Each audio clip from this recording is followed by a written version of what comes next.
So for today's prayer, we're going to begin, and we're going to use part of the excerpts from the Liturgy of the Hours. We have them all here on the slide. I will be one part, and the other part will be Gabrielle.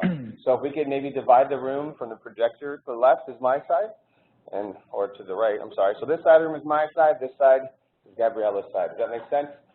So, and then you'll see parts where it's important. The parts in red are for all of us to respond to. And then I would say, I don't know which side's blue, which side's. So my side is black, her side is blue. Well, then you know what? After me, the other side goes, okay? What's that? Yes, you can have that. Sure. Go ahead. I think there's two copies, actually. There's one for you. Okay, so let's begin with the Father, the Son, and the Holy Spirit. God, come to my assistance. Glory to the Father, and to the Son, and to the Holy Spirit. As it was in the beginning, is now, will be forever. Amen. The Lord is great and worthy to be praised in the city of our God. The Lord is great and worthy to be praised in the city of our God. Oops. The Lord is great and worthy to be praised in the city of our God. His holy mountain rises in beauty, the joy of all the earth. Mount Zion, Mount Zion, the great King city, God in the midst of his citadels, has shown himself a stronghold. For the kings assembled together. Together they advanced. They saw at once, they were astounded. Dismayed, they fled in fear. A trembling seized them there, like the pangs of birth. By the east wind you have destroyed the sheaves of Tarshish. As we have heard, so we have seen in the city of our God, and the city of the Lord of hosts, which God upholds forever. O God, we honor yourself within your temple. Your praise, O God, like your name, reaches the ends of the earth.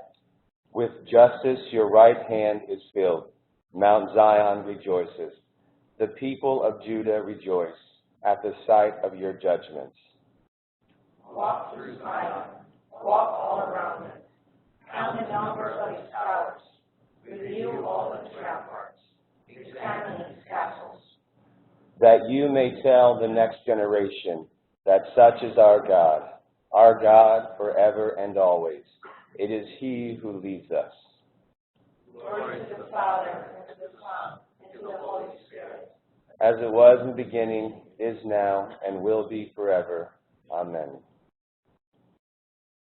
Father, the body of your risen Son is the temple not made by human hands, and is the defending wall of the New Jerusalem. May this holy city, built of living stones, shine with spiritual radiance and witness to your greatness in the sight of all nations. The Lord is great and worthy to be praised in the city of our God. The Lord is great and worthy to be praised in the city of our God.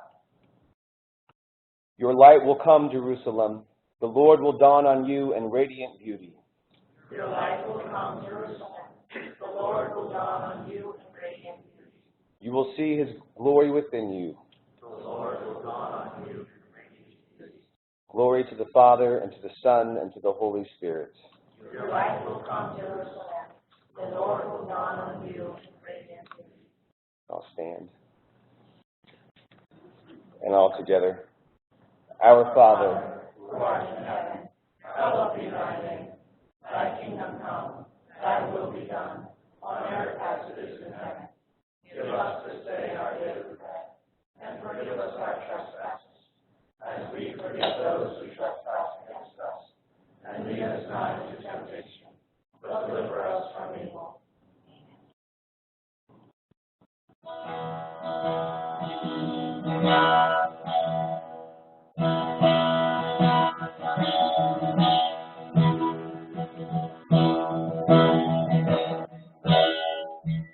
Come thou fountain, every blessing to my heart, and thy grace Streams of mercy, never ceasing, call for songs of loudest praise. And teach me someday, glorious song, sung by saving songs of love.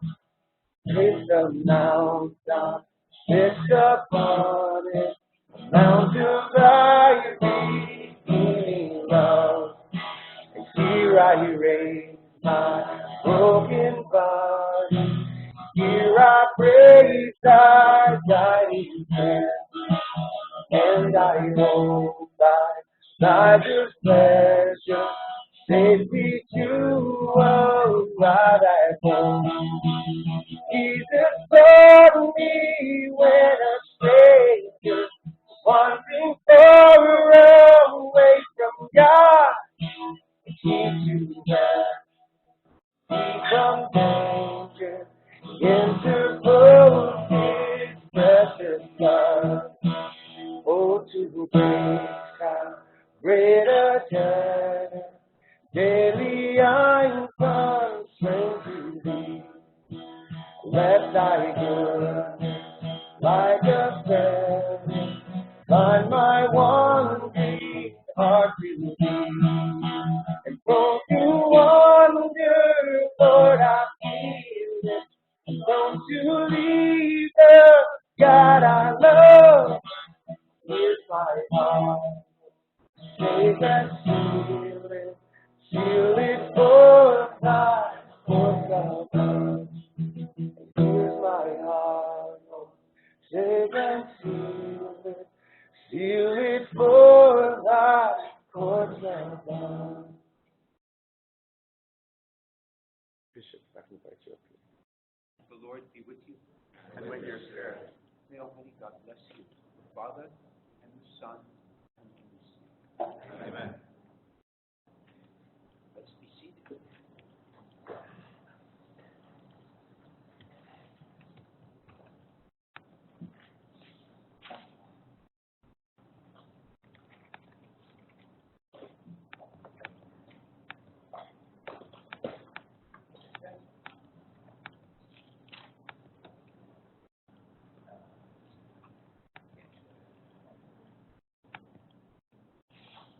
Good morning, everyone. Good morning. Well, it's wonderful to praise God this morning. It's wonderful to be here. It's wonderful that we've gathered here once again. Now comes the part for which we're building up to. You know, we've been focused on where we have been. We're focused on where we are, and we're about to focus on where we will be, which is very exciting stuff.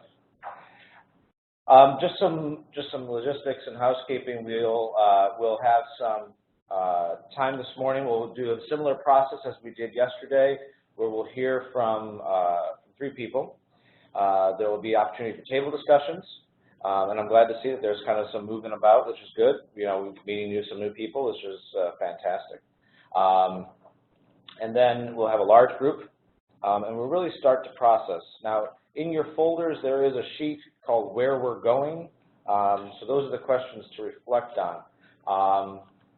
And actually, what I might do is, you know, thinking about those questions, many of them are very personal. So prior to us beginning in our reflections today, I'd like for you to take some time to reflect as well. You know, the people process in different ways. Some people process in large groups, some in small group, some individually. And so I want to allow for that, allow those who need a chance to just self-reflect for a few moments on the future, to look at those questions and allow them to kind of spur the conversation, so that when you're listening to the people today, when you're listening to our three presenters, you're thinking to yourself, how does this intersect with my own dreams of the future? What is my perspective of this, and how is it gelling with it? How is it not? What am I being challenged to? I think one of the interesting things about discernment is that discernment, when we think about the future, is ultimately done in a stance of humility, because we all can say, you know, if I were Pope, I'd do this. If I could rule the universe, this is what I'd do. And we all have some ideas that we're very much like, so what is challenging us? What are we going, I never thought of it that way. Because that's one of the interesting things about our panel conversation yesterday that I noticed was, it allowed us to, there was even a point where there was some challenge there. And that's good. This is where true discernment and movement happens.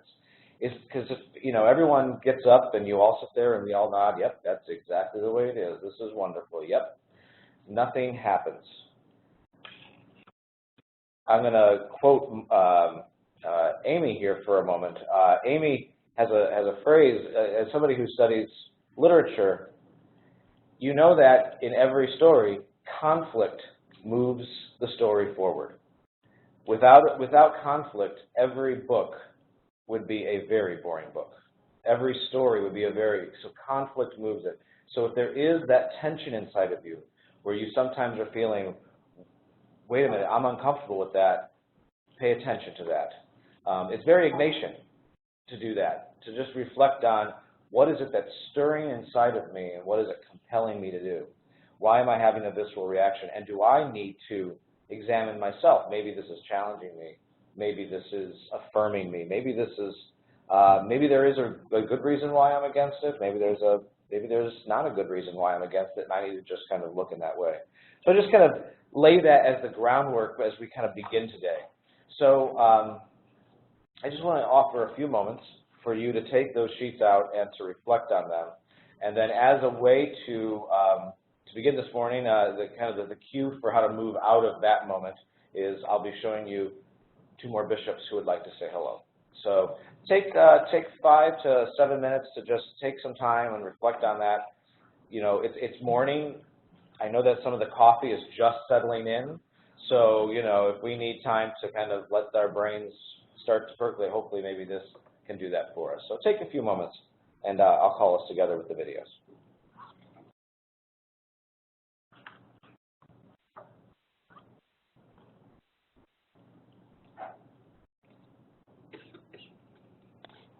Well, good morning to everyone who's online today.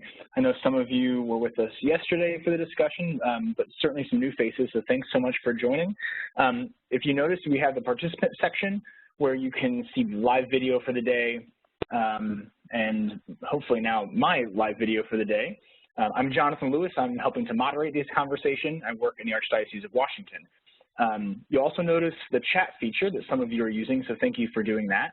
We have online with us John Sitko from the Catholic Apostolate Center, who's hosting this live webinar conversation.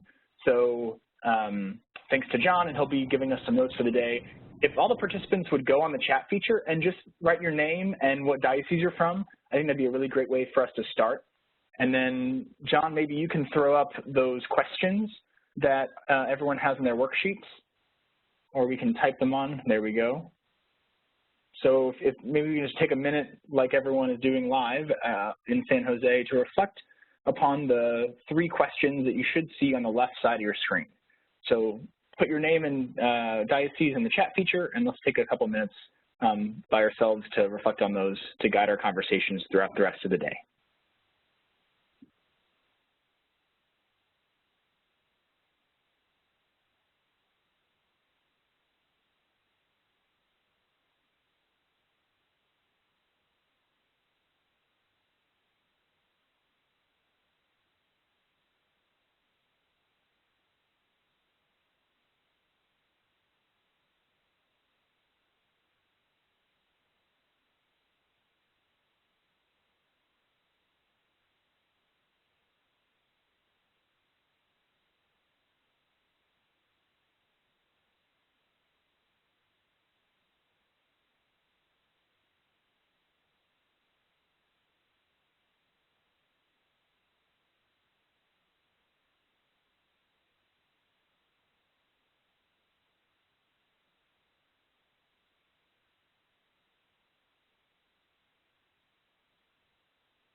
definitely a moment of grace for our church.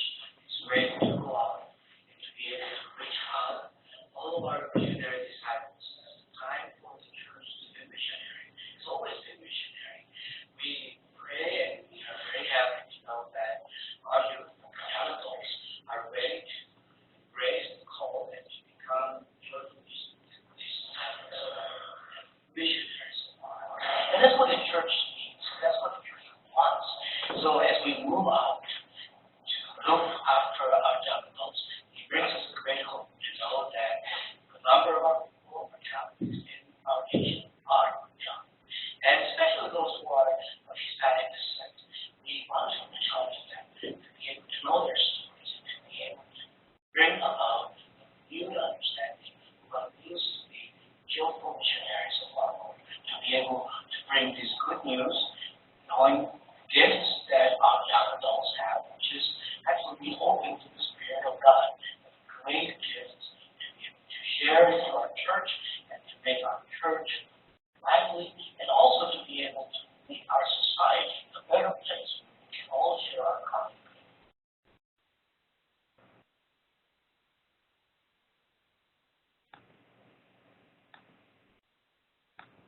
I want to thank you all for choosing ministry working with young adults. I think there was no more vital outreach to churches as a whole in our history of the United States. It necessarily applied to bring in greater involvement in relationship with Christ and a relationship with the church throughout the United States. Young men seeking finding the Lord don't have to be a problem. If we do not this challenge, the church in the coming generations will be messing around. If we do need the church in the coming generations, we can reach beyond measure. Thus, why give thanks for you, for your talents, your efforts, your energy, enthusiasm for your mission. I hope and pray as we gather together this good time in which you support one another, people, churches, one people, are the ones your support for one another. And your effort to grow and understand how this is possible. All you all this. Think new ways of reach out to your neighbors. Call them to service. Call them to encounter a sense of vocation. Do all those things. Grace of God. My apologies for the sound. Nice thing is we were able to record that at the bishop's gathering, so they were able to do that. But of course, you get the ambient sound of them all talking in the background. But they all were very excited to be able to share this with you. So where we're going, this is very future focused. If I could quote a movie,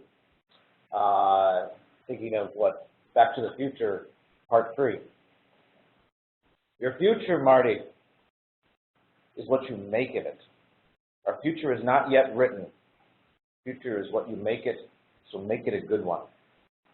And I think that's the context in which we need to start thinking. What is it that is around the corner? And the reason we're asking these questions is because every time that happens, every time we turn a corner, we're wondering what it is. And sometimes we can say, well, let's just keep doing what we've always been doing.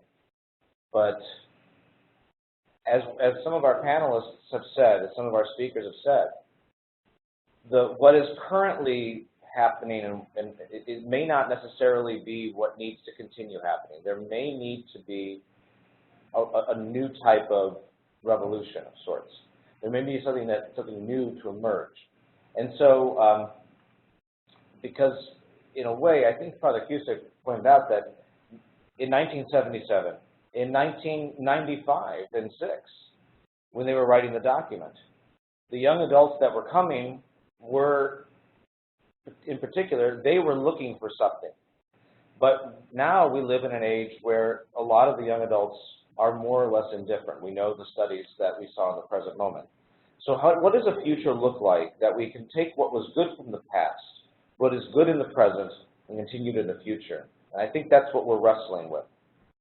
We collectively, I think, have some answers in this room. Maybe not all the answers, but some of the answers. Some of the ideas that will be presented are some definite ways forward. Some things that are churning in your head. Some of the ideas in the white papers. These are things that are happening. And this is a good time, in terms of what's ahead. I said yesterday, one of the exciting things is that in the next 3 to 4 years, we've got a lot of things that are in the future for the church. The national church, we are going to be embarking on a 4-year encuentro process. And that process is going to specifically ask the whole church the question, what are we doing when it comes to our Hispanic Latino young adults? What are we doing? That is a major component to that. And we can't ignore the question. It can't be one of those things, well, maybe one day we'll get to that. Because we do know that about 40 to 50% of the young adult population today is Hispanic Latino. So that's a question that if we continue to just push it off to the side and say that's something for them to solve, someone else to solve, then we're not doing the job. There's also the notion of the national dialogue, which we are engaged with NCCYM, with La Red, and the Bishops' Conference is also working in this mix, to ask this national dialogue that we're going about. So there's a process in the next couple of years that we're going to be having national dialogues on local, regional, and national levels. That's happening. The Synod is going to come out, and just to let you know, when the Synod is coming up, one of the processes that happens for a Synod is that dioceses are asked for questions, and I'm having to guess that there'll be a lot of listening sessions that will be going on over the next 2 years in preparation for the Synod. That's, again, another movement that's happening. And after the Synod is done, just as after the Synod on the evangelization, Evangelii Gaudium came out. After the Synod on the family, Amoris Laetitia came out. So after the Synod on the young people, what will be coming out? So many of you are asking the question, when are we writing the next document? The nice thing is through our collective, work over the next 2 years, so make this dialogue good, the Pope may be writing the next document. So it's good he's got the work to do, right? But he's not going to be doing it alone. He's got to rely on all the conversations that will happen over the next 2 years, all the engagements that we will have over this preparation period. That will contribute to it. So you will be, in a sense, contributing to that document. So it's nice. The next major document we will have on youth and young adult ministry will be written by the Pope himself. Very exciting times. So all of this is taking place. So we live in a great moment. So how are we, in the short term, for the next 3 or 4 years, going to engage the future of our ministry? And then how in the next 30 or 40 years is this going to look? Where do we need to look forward? So we've invited people to share with us their perspective. But I just want to, I lay that as groundwork. Because again, the future is not yet written. And people who have said, you'll hear even Catholic media, but all in general, you'll hear the stories about, well, the future looks very grim for the church. Don't let them write that story. You write the story. So make the future a good one. 3 people have offered some routes to making a good future. And so we're going to listen to them at your tables, see how what you've written bounces with what they say. If anything spurs thoughts into you, do you agree with them? Do you disagree with them? And again, it's okay to disagree. It's okay to look at, when Patrick, Gabriella, or Diana get up and you say, they don't know what they're talking about, this is good. Well, it's not good that you don't know what you're talking about. But it's good that there is that conflict in your soul. Let it engage the tables. But again, don't dismiss it either. And don't let anyone dismiss what you're thinking. There needs to be this dialogue. And in dialogue, we'll find answers. So, you've heard enough of me. It's time to begin today. So, our first presenter comes from the Archdiocese of Galveston-Houston. So, Gabriella, and I am going to get her name correct. Garaszewski. Yes. See, Garaszewski, it's easy. I can find your PowerPoint, yes. Here.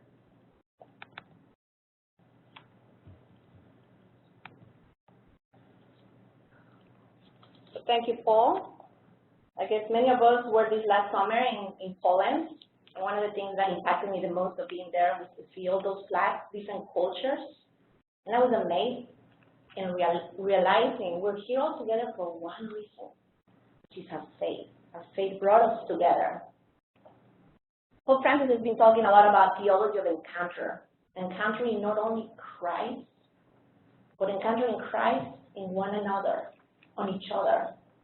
It's asking us to literally go and have a cup of coffee and get to know each other across cultures and make the sufferings and the joys of the other my own joys and my own sufferings. This is not an easy process, right? It is not a quick fix, getting to know each other. But if we accomplish it, we can develop genuine friendships like the ones we were developing last night, and we can build together the body of Christ, which is our goal, right? So currently in the United States, we're going through a huge demographic shift, gigantic. Currently, 40% of the Catholics in the United States are Hispanic. There are also a lot of Asians, Africans, people from the Caribbean, or other communities who are non-European origin who are rising. 33% of the parishes have masses. They offer masses in languages other than English, compared to only 22% 10 years ago. This statistic up there is the most relevant for us. 55% of U.S. Catholics under the age of 30 are Hispanic. 55% of our young adults are Hispanic. And do you know how many are there in a lay position to serve in ministry? 9% only. So, the future of the Catholic Church in the United States depends heavily on how we welcome Hispanics in our communities. It depends on how much we open the doors to them and how much we invest on their formation. In turn, a lot of the future of the United States Church depends on how Hispanics will commit to this ministry as well. So it's a two-way deal. The simple acknowledgement of many cultures, like back in the 1960s, is no longer enough. Just the acknowledging different cultures is no longer enough. We truly need to see Hispanics not just as a minority, but we need to sit down and do a serious discernment on pastoral planning in the diocese, serious discernment in our own ministries, and serious study on this culture if we're not Hispanic. So in our Archdiocese of Galveston-Houston, we did a pastoral planning for the last 7 years. And when we were talking, because our diocese is 70% Hispanic, we were talking about different programs, different proposals. So we said, no, let's just start embracing what John Paul taught us in 2000, which is the spirituality of communion. And it is so simple. Before we start any programming or any planning, we must see the spirituality of communion. And all it means is to get to know each other and truly see the other brother and sister in our own family as someone who belongs to me. And then go and see in your parish the other ministry as a ministry that belongs to you. And if you're in the diocese, see the other department as a department that belongs to you. Very challenging. It's been the last 7 years. So we want our young adults, Hispanic young adults, to be formed, but those who are not, we want them to be intercultural competent. And what that means is the capacity to communicate, relate, and work across cultural boundaries. And so for that, we need training or we need workshops for them to get them to understand what is integration. For those who don't know what is integration, it's a process in which the person who arrives to your group or ministry feels welcome. Then the second step is they feel like they belong. But the highest degree of integration is when there is actually a shared ownership. So where are we in our young adult ministry right now, in our parish or in our diocese? Are we in the welcoming stage? Are we in the belonging stage? Or are we truly sharing ownership with Hispanics or everyone else from another culture? And what that means is taking the best of both worlds. I'm from Mexico City, but I live all my young adult life in the United States. And I've taken the best of the Mexican culture and the best of the American culture. So I'm fully integrated, I could say. And that's what we're looking for in our young adult ministry, full integration. So where can we start? Some practical, there is not a straight answer. So practical points. We can create opportunities for young adults of every background to come together for meaningful experiences of prayer, service, and formation. In Archdiocese, we started 3 years ago, the Day of Young Adults, and everyone is welcome, every culture. We pray all together, we have Mass together, we have fellowship together, and yet we have workshops in their own language. So that's a way to bring together cultures. Advertise events in all languages used within the parish and diocese. Yes, many of our young adult ministry events are in English, a lot of our youth ministries in English, but we can advertise it in Spanish as well, or other languages in that parish. Why? Because the parents are sitting in the pews, the young adults are not sitting in the pews. So there are great instruments for us to get to them.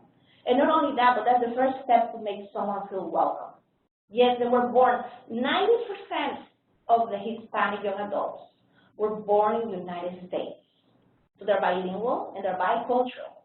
And yet they retain some characteristics of their faith from their parents' country. So just advertising the event and say, an event in English, but we're inviting you in your own language. The most magical question I get asked all the time at diocese is, should this youth group be in Spanish? Should it be in English? Should it be bilingual? And my answer is, yes, language is important, but the most important part in our ministry is making them feel welcome. And not only welcome, but that they belong. And you can ask them, how do you feel like you belong to our group? Is it food? Is it the music? Is it a little icon that will remind you of your faith? So we need to ask them that. Identify and empower existing bilingual and bicultural leaders to act as bridge builders. You don't need to be fluent in Spanish. You don't need to go to Cuernavaca for 5 years to understand the culture. But you have already young adults in your group, in your diocese, who are bicultural and bilingual. Use them to be your bridges. Identify them and nourish them. Opportunities. Paul already mentioned, take active role in the next 5th National Encuentro, which will start in January. You don't need to be invited. Everyone is invited. If you haven't heard about it, here's the website. But it is going to be taking part in 5,000 parishes in the United States. 1 million leaders will be part of it. So we want to hear your voice. This encuentro is to think how we're going to engage and affirm youth and young adults, Hispanic young adults in the United States. But we cannot do it just among Hispanics. We need to hear everyone's voice. It's a bilingual process. Attend the trainings offered by Instituto Fe y Vida and CEPI. These two institutions have been giving classes for several decades in English and Spanish to nourish and strengthen Hispanic young adult leaders. But nowadays, all these classes are also given in English because they realize the young adults here are 90% bilingual and bicultural. Become a member of La Red. Just like I go to meetings with you guys once a year, I go to meetings to La Red once a year, which is the network of Hispanic young adults. I invite you next year. You can go to Miami to the beach, November. Sit in one of those meetings. Meet the reality that we are going through in the Hispanic young adult ministry. So that's an invitation. And last but not least, there's some materials that you can read on your own. 30 pages long because they're bilingual, so 30 and 30, 60. And one of them is the best practices for shared parishes. Read it. Share it with your young adult ministers. It is an amazing book. This one just came out 2 years ago from the UNCCB, and it tells you the best practices of what they're doing out there in the United States, of the parishes that have different cultures and how they made it work. And the other book is Building Intercultural Competence for Ministers, that talks on all those steps that I was talking about. And finally, but not least, Hoffman Ospino from Boston College came out with a national study of Catholic parishes with Hispanic ministry. Must read. It's 5 pages long. It's in English. and it tells you all the statistics and realities and challenges that we have in front of us, not only in youth ministry, but in all the different aspects. So in summary, I leave you with 4 questions. First question is, how do young adult ministry can best respond to the growing presence and gifts and potential of Hispanic, Asians, African, and Caribbean people? How can we best respond? 2, in what stage are we? Are we in the welcoming stage, belonging stage, or in the shared ownership stage in our own parish or diocese? 3, how many resources, meaning money, is being invested towards the formation of Hispanic young adults? Look at your budget next year. Maybe you want to allocate a little bit more towards that. It is needed. Only 9% are paid lay leaders, and we're serving 60% of the Catholics. And number 4, have I gone lately to drink a coffee with a person who's not from my culture and encounter Christ in him or her? So that's an easy homework. Anyway, thank you, everyone.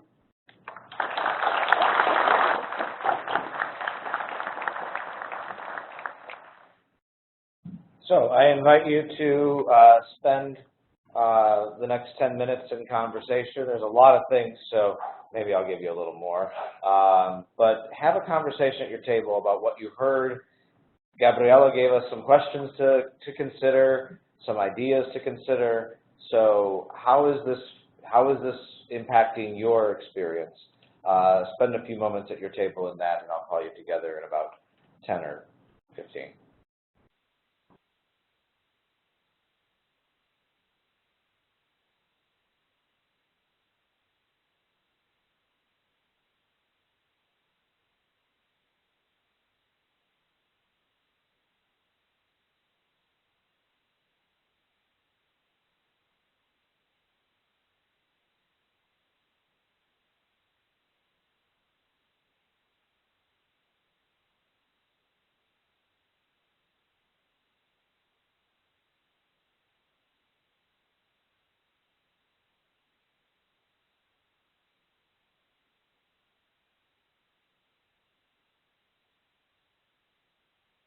Oh, can you hear me now, Angela? Sorry for the tech issue on my end.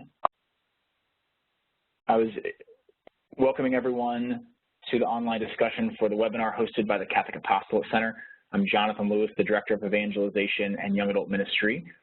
If you haven't yet, go to the chat section at the bottom and type in a message to everyone, letting them know your name, the diocese you work in, and your role at the diocese, parish, or in whatever national organization. That way we can have a better sense of who we're talking with today to continue our conversation during this small group, online discussion, and others throughout the day. At this point, we're going to just take a minute to look at the questions on the left-hand side that Jonathan Sitko from the Catholic Apostolate Center has put up for us. And then we'll have some conversation together about Gabriela's wonderful presentation. So let's just take a minute to reflect on our notes from that conversation and the questions to our left. And then again, if you don't have your name on the chat section, please do that.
Oh, I realize people may not have been able to hear me. Mark, thank you for your comments about advertising in Spanish, and Craig, that's a great question about the process of leadership. I'm wondering if anyone has specific ministry programs or leadership programs in your diocese that help to engage people in a variety of cultural communities. If anyone wants to unmute themselves or type an answer to that question, I think that'd be a great kickoff question per Gabriella's reflection.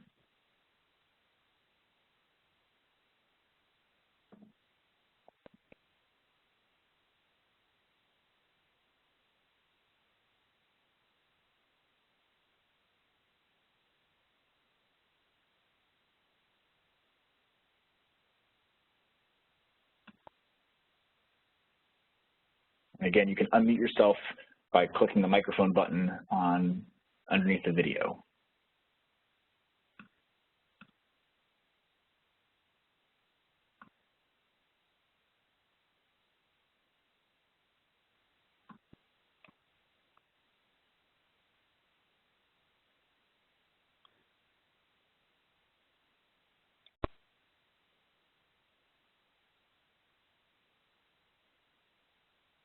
And Jonathan, can you hear me?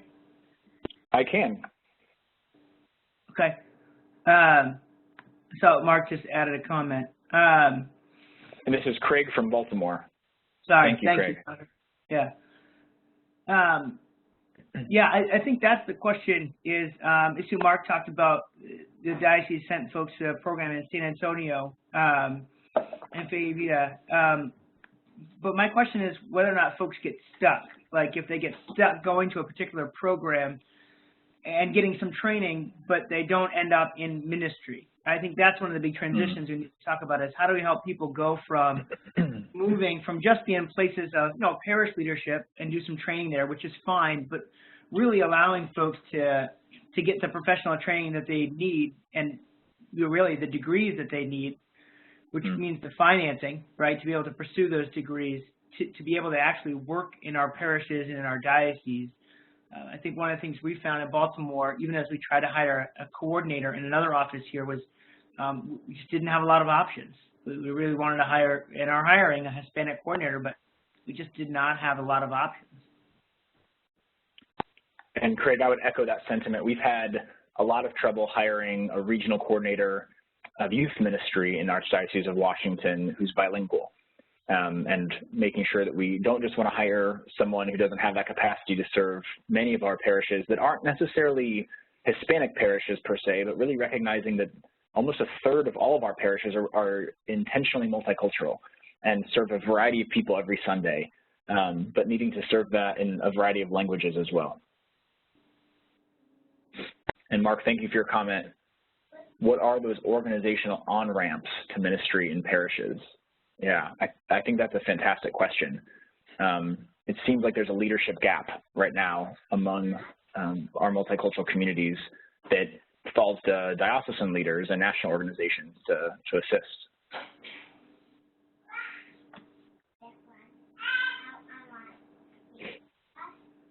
Anyone else want to chime in?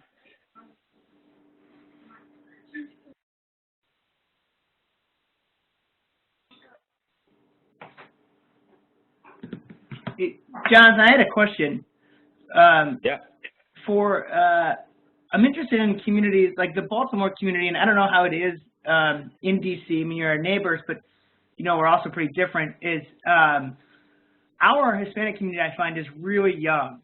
Having moved from Chicago, which community, right, is the Hispanic community is really ingrained and integrated highly into the larger Chicago culture, let alone the Catholic Chicago culture. Our community is really young, and so I'm interested in folks and what the different types of approaches are to communities that might be more seasoned Hispanic communities, right, that are more developed, maybe have then communities that are really young and developing, and some of the things that can be done on the ground early as those communities do develop. Yeah, that's a great point. In Washington, the most wide-reaching and successful ministry with Hispanic youth and young adults is primarily in Spanish language, and it's sort of a local iteration of Tira la Red, my poor Spanish coming out there. But they're working in a variety of contexts, primarily serving first-generation youth and young adults, but emergingly, interestingly, there seems to be a bit of movement potentially together as they're finding that the more youth and young adults they're interacting with who are in schools in English are speaking English more fluently, and so their programming, although serving generally a more poor and recent arrival to the United States, is happening more in English, which I think opens possibilities for collaboration when there's not such a strong language divide. But they grew out of, from what I've heard from those communities, maybe a decade ago, of a lack of outreach from a diocesan perspective, and so sort of built some things up. I think the challenge there is when there are so many distinct movements in the Spanish-speaking community, the lay movements, the charismatic movements, some of which exist connected to the diocese, maybe in closer ways or some further ways. How do you bridge those connections to really find some common goals and collaboration? And that's something I think that's a challenge, at least that we're working on in Washington. Angie, thank you for typing your comments. I'm sorry you're having some issue with the microphone, but she was sharing in the chat that she didn't think that speaking Spanish is necessary to do effective ministry in Spanish. She's the point person for the Youth Encuentro retreat and doesn't speak any Spanish. That helps to rely on others, including bilingual leaders. That's fascinating. Angie, how would you describe how your ministry with Hispanic youth or young adults is different than Anglo youth young adults? Some people raise that the cultural contexts are so different that programs would be structured so differently that there's, I think, some reticence to collaborate again, not simply to lose something that's essential from either community, but to do something in common. I'm wondering if you found success merging cultures, as it sounds like there has been some success in merging language.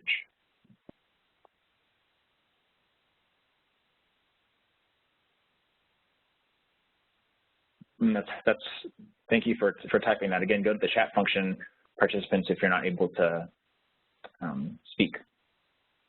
Thank you, Angie, for sharing that.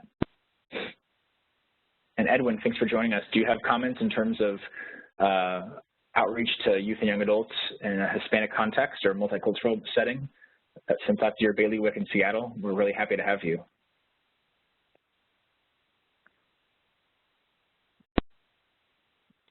And again, a reminder, if you'd like to unmute yourself, press the red microphone button, which should go to gray, and then you should be able to speak to the whole group. Or you can type in the chat feature as well. We'll see if the Catholic Process Center folks can. Oh, there you go, Edwin. We can hear you now. Oh, great.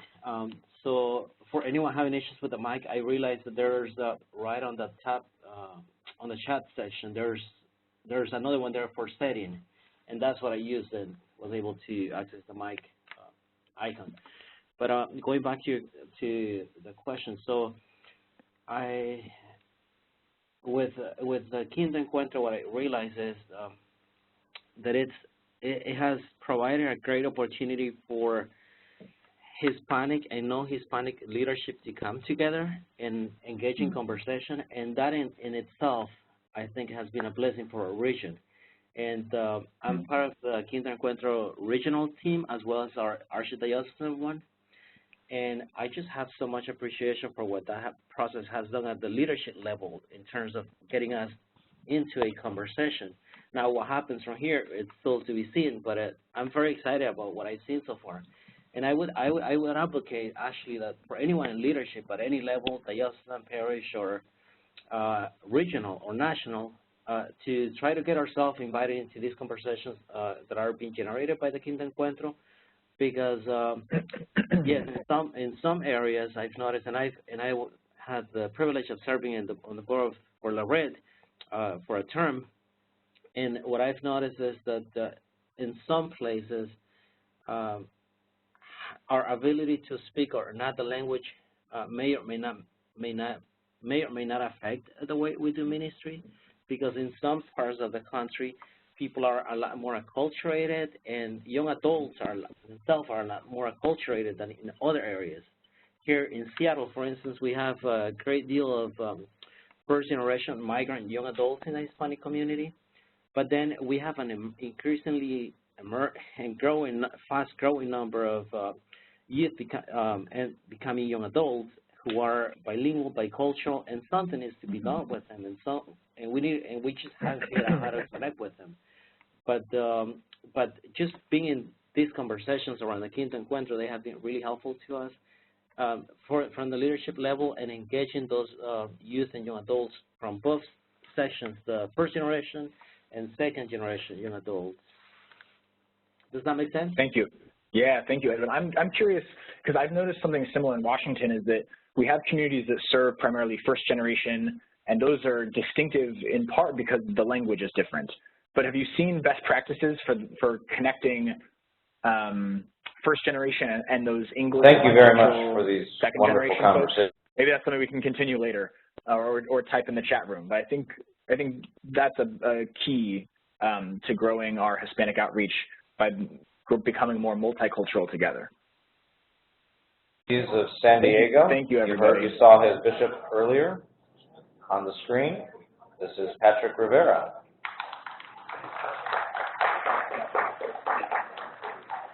You don't have a PowerPoint, do you? No. I was going to move the computer, but I was afraid to mess something up if I touched it. Where's the timer? Okay, here we go. Okay, yes, so I first thank you, Paul, and thank you for all of you guys here for enduring listening to me and all this stuff. But it's great to be here. It's great to talk about San Diego. It was awesome to see Bishop McElroy up there. Bishop McElroy has been very much instrumental in pushing young adult ministry forward in San Diego, and really assisting me in creating different ideas and initiatives along with other leaders. So first, a lot of kudos goes out to that man and his desire to really put new wine into new wineskins, not put new wine into old wineskins, bursting out of the seams, which is what we're seeing with young adults today, right? And I think in doing so, it's very much okay to break the rules in order to save souls. I'm not saying break the commandments. I'm saying be creative, break the rules. So pink shirt, brown belt, black pants, brown shoes. Totally a juxtaposition, but whatever, I'm doing it and it works, okay? Like, let's find ways to be creative. And that's where Bishop McElroy really came into play within my own life and within the culture of young adult ministry as a whole. So in 2015, April, he was installed as our bishop, and he said in his installation homily, this is what he said: I would hope that as a hallmark of the work of the church in the next 5 years, we will be especially dedicated to building bridges to the young adults, understanding that the church can often seem distant or uninterested in their lives. These bridges to our young adult communities must speak piercingly of the personal love of God, of the joy of the gospel, and of the fulfillment which comes from genuine missionary discipleship. I think one of the big dilemmas we experience today when reaching out to young adults is a failure to do a style of barehanded evangelization or to be evangelical in our approaches. We heard, what was it, Pete said something in a question yesterday about let the Holy Spirit take over. Let's find ways to be creative and go out there and serve them. You know, we very quickly forget that Christ came down and took 12 men, as one of my predecessors and friends quoted, 12 men camping for 3 years and changed the world. But those 12 men were young adults. And most biblical scholars point to all of them being young adults, with the exception of John the Beloved, who was always the younger one, right? That's a dialogical approach. It's not a monological, top-down, initiated approach. It's dialogue. It's a full-encompassing approach, walking together, incarnationally evangelizing with young adults. And that's the manner in which we seek to do things in San Diego. So 5 months later, after Bishop McElroy had been installed and after he visited 100 parishes and hosted listening sessions at each parish, he came up with 4 crucial areas the diocese needed to approach and change. And those areas, obviously these will sound very common and typical of the first 2: the lack of priestly vocations, the closing of Catholic schools. The other one was the media and communications outreach department. And then finally, the 4th one was young adult ministry. And at this convocation, he said to his clergy members, "This is not a San Diego problem, young adult ministry. This is not a California problem. This is a pastoral problem of profound proportions across the whole of our nation. It is, in my view, the most important challenge facing us in the life of the church today. For if we do not find ways to re-engage this millennial generation and young adults, the life of the church will atrophy in critical ways." It's a very sobering statement, right?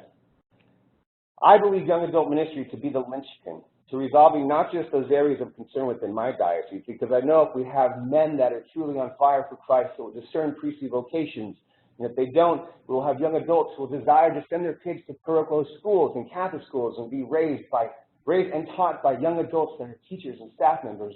And we'll have multimedia and communications outreach access in ways uncommon, but known to the generation that's brought it to where it is today, young adults. If we win the heart of the young adults, we'll win the heart of the church, and we'll see what happens, and things will begin to change. So these are ways and initiatives in which we're doing that. First, I just want to say, I think, as I mentioned before, it's not just me that came up with these. These came from a task force of young adults that we established in the diocese, the bishop and I, with Father Peter Escalante. We sought to get young adult delegates from all the parishes. Priests were given the opportunity to tell us who they thought would be good young adults to be on this task force. We took those suggestions and we created a task force that's been meeting for a year now to create ideas and initiatives. So these are active young adults that are offering us things that we should look into and ways to evangelize. And one of the very first things that came out of that is what we call the life stages approach. And it's a new approach in my eyes because it doesn't just look at the typical young adult ministry approach, right? So I'll read my words from my white paper. The typical young adult ministry attempts a one-size-fits-all approach to capture all adults from the ages of 18 to 39 years old. This approach fails to recognize that an individual passes through a number of life stages during this time period, resulting in different secular and to some extent spiritual needs. And there could be inherent social barriers between members of different stages that lead to lack of spiritual growth and lack of future involvement. That sounds very common and practical, right? That sounds pretty true. And those four stages that we identify in San Diego, singles, or transitional, transitional is that post-high school college stage. Singles, which is a singles to married.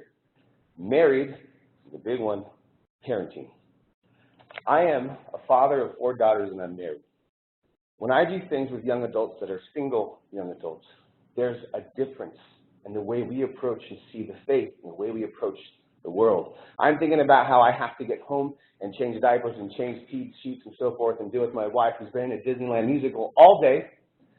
And they're thinking about if they're going to be able to finish that Netflix movie or Hulu binge they've been on for the last 6 days. Right? There's just a difference in how we approach things. And so we have to seek and we have to understand the needs within all of those life stages and ways to then evangelize within them. Colin talked yesterday about these levels of discipleship, levels of investment. We took those, Colin and I, we had a conversation about 7 or 8 months ago, and I took those 4 and put them into 3. So we have disciple, nominal, and seeker.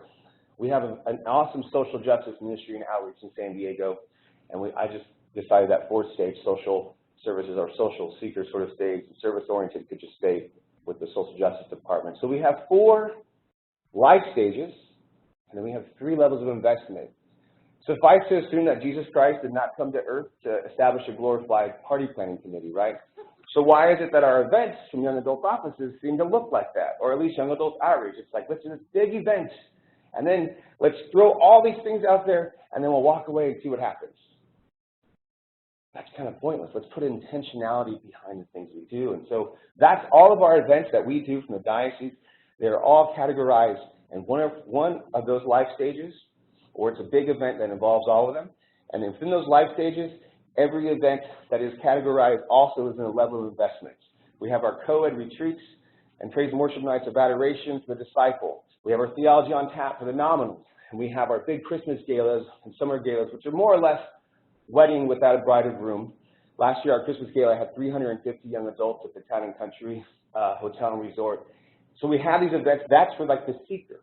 And it's very easy for a seeker to work their way into discipleship if they're willing to walk in the vessels which we put out for them, and we are with them, that grace of accompaniment. And it's easy for a disciple to go to every young adult event and be very much filled, and they find that spiritual service and social, they get that feeling from all those things. So we're trying to serve within each of these needs, the needs of the soul, but also recognizing that there's differences. We can't just say 18 to 39 is this ministry. We have to look at it and say, how are they divided and how are we reaching out to them? And so moving forward with the parish life, that was a really big crucial thing, was trying to shape parish life and find new ways and initiatives to get pastors involved in these things. When I was in my interview final process with Bishop McElroy a year and a half ago, he asked me point blank with Monsignor Callahan, the at-time vicar, and he said, what do you think will be your biggest struggle in coming to the Diocese of San Diego and establishing young adult ministry here?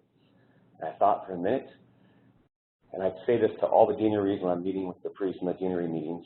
I thought for a minute and I said, pastors. And like, it was one of those moments where as the word came out, I tried to catch it and pull it back in.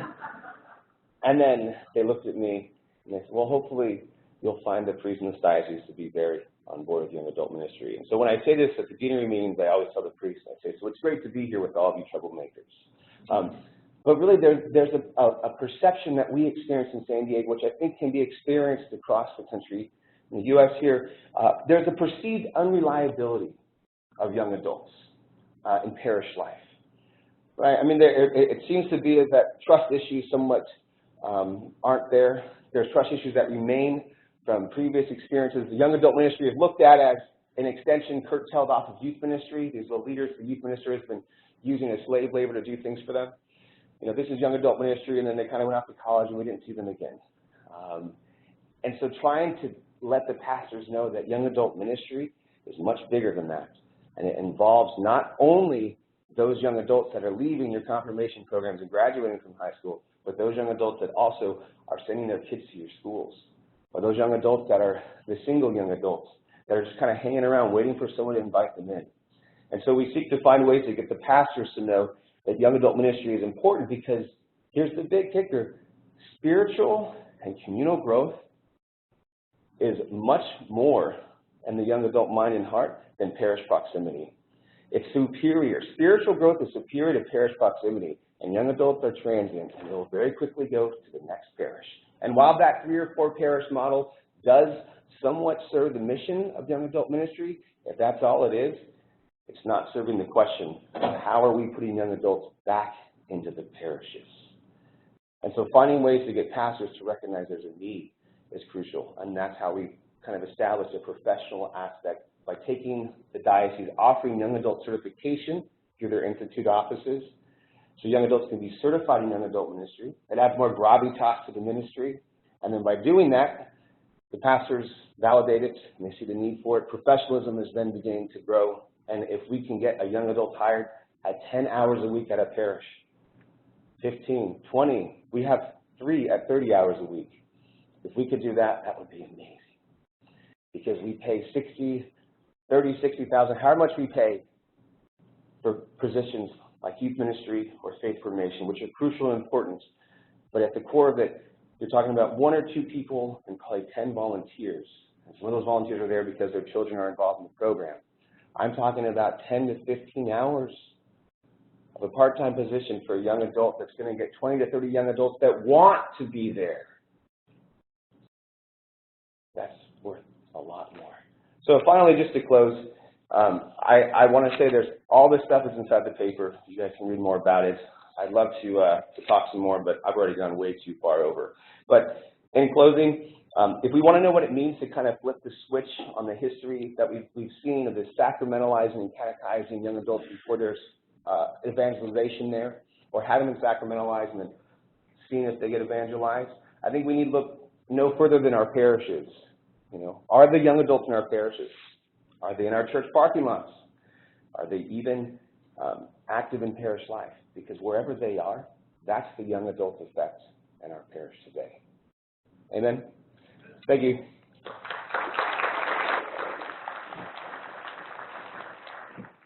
Take about 10, 12 minutes to have a discussion at your table.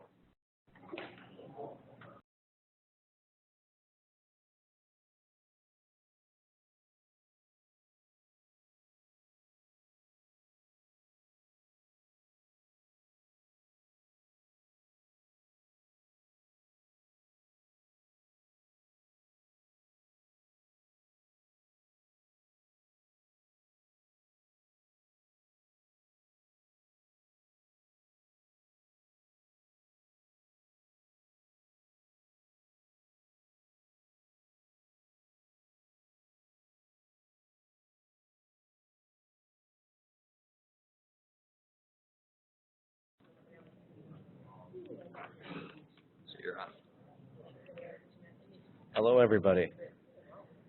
How are you all doing? Good. I just wanted to say to all of you that I'm just really thrilled that you're able to be here, participating with us through the digital means. I would encourage you, actually, we would love to hear your voice as part of this as well. We're certainly hearing the voices of the people in the room, and there's all kinds of discussion and dialogue, but it's really good to also hear what's going on. How is what you're hearing in this, how does that reflect your experience? Is there something that may be distinct or different for you that comes about? Or maybe is this affirming something you've been saying all along? Or is there something like, if you could be here and you could get up at the microphone and say something, what might you say? So we certainly want to continue to encourage you to dialogue online about this.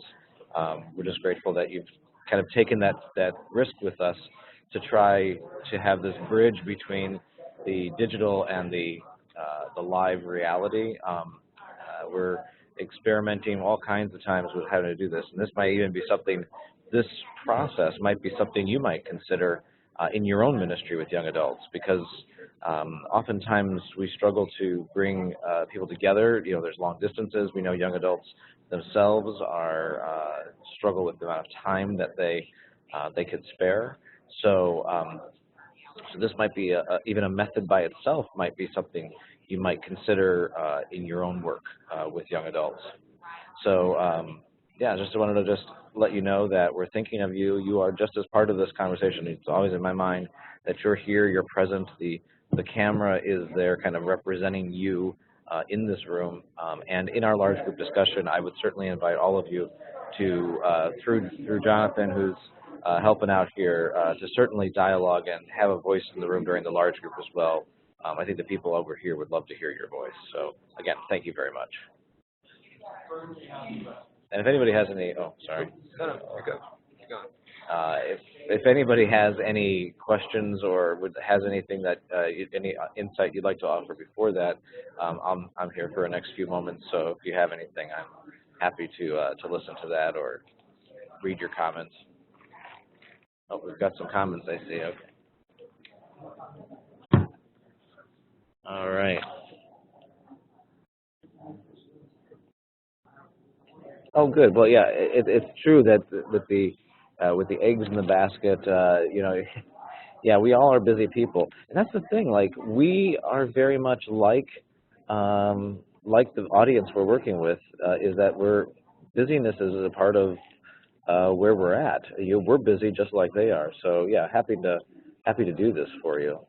Let's see here.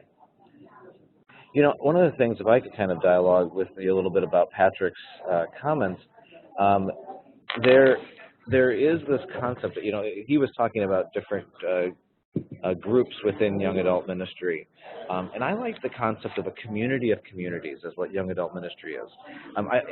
You know, as working in this field for a number of years, one of the biggest critiques I get is, you know, how can my 19-year-old and my 39-year-old possibly have a conversation in the room? And so I think that if we look at young adult ministry as a community of communities, as there is a college community and a singles community, a 20s community and a 30s community, a dating couples community, an engaged, a married, parents, if there are cultural groups, if there are circumstantial things like maybe those who are young professionals, maybe those who are working in blue collar work, whatever it might be. Are there communities of communities? So I think Patrick really touched on that. And I think if we stop looking at young adult ministries, we have to find the one thing that's going to appeal to a 19-year-old and a 38-year-old. We're going to be smacking our head against the wall trying to figure that out. But I think if we look at it as this is like just a collection of all these different needs, and then together, we can, there may be a few things that brings us together. Obviously, like worship can bring us together, but maybe the more distinct things may need to be separate. It may look small at first because, there might be only 20 in this group or 15 in this group of people in a parish or a diocese, but it might be something that could be more life-giving to the participants. So just something to consider. So what do the bishops need from us as they prepare for 2018? Well, we're going to let you know. There's actually some forms that we're going to send to all of you, to anyone who participated, that will let you know what questions. We actually have some forms actually that we've handed out with our participants, and I'll make sure that you get them too. But we will have some questions that we're going to send to you as well, that we would love to get your input in. And this will help us do that. So I'll make sure that you get the same thing that they're getting to help the bishops prepare for 2018, and just in general. Just looking at your comments here. Yeah, affinity groups. I guess that would be another way of looking at it. Catholic school teachers. Yeah, Catholic school teachers. Many of them are young adults, and they have their own distinct issues and concerns. Their time is a little bit different than the time that other young adults might have, and their responsibility of what they're doing certainly is something. So that's another affinity group. That's up to Charis Ministries. Yeah. If folks who are online want to grab the collaboration white paper, someone talking? Jonathan's talking. All right. If folks want to look at the white paper for what Patrick had, his talk begins on page 46 of that Bishops' Conference document, or excuse me, on 44 of that. On 46, he talks about the potential needs of those 4 stages that many of you were referencing in the chat. So if people want to follow along, that's on page 46 of the white paper document of transitional, single, married, and parenthood.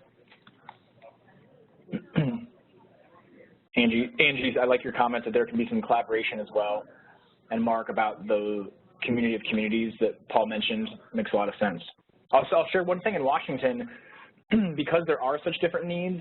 Early in my work in young adult ministry, I sort of mapped out, all right, single, married, married with kids, the 4 areas of sons and daughters of the light, and there were these 20 quadrants, and people became very overwhelmed.